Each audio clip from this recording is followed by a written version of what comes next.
প্রিয় দেশবাসী, আপনাদেরকে আমি একটি মেসেজ দিতে চাই। আমাদের দেশের কৃষকরা কত কষ্ট করে মাথার ঘাম পায়ে ফেলে রোদে বৃষ্টিতে ঝরে যে কিভাবে যে ফসল তারা ঘরে উঠায়। দেখেন, আমি যে জায়গায় দাঁড়িয়ে আছি এখন কিন্তু প্রায় পাতা পানি সামনে, আমার সামনে আর হাঁটু পানির মতন সমান। কৃষকের কান্নার ডল পড়ে গেছে। অনেক জমি আমাদের দেশে এখনো পানিতে তলিয়ে গেছে, বন্যার মতো পানি হইতেছে। ইন্ডিয়া থেকে প্রচুর পরিমাণ পানি আসতেছে, বড় বড় হাওর তলিয়ে গেছে।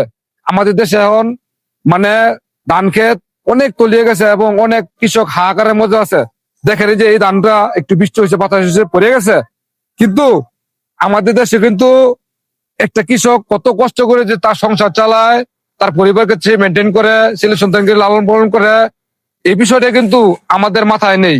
দেখেন, আমি বর্তমান সরকারের দৃষ্টি আকর্ষণ করছি, আপনি আমাদের দেশের কৃষকদেরকে একটু মূল্যায়ন দেওয়ার চেষ্টা করবেন, তাদেরকে একটু প্রায়োরিটি দেওয়ার চেষ্টা করবেন।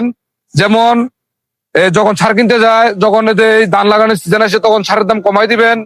মানে মানে যেসব ধরনের ওষুধ পানি আছে লাগে পোকামাকড় ধ্বংস করে, এগুলো আপনার দাম কমিয়ে দিবেন এবং সর্বদাই তাদেরকে আমাদের দেশে একটু মূল্যায়ন দেওয়ার চেষ্টা করবেন।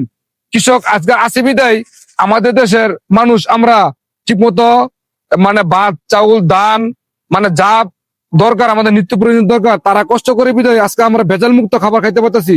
আমাদের দেশে যদি কৃষক না থাকতো তাহলে আমরা সর্বদাই কিন্তু এই যে ভেজালের উপর থাকতাম।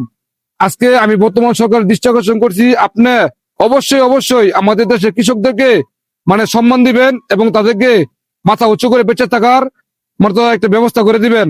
আজ এ পর্যন্তই, সবাই ভালো থাকবেন। আসসালামু আলাইকুম।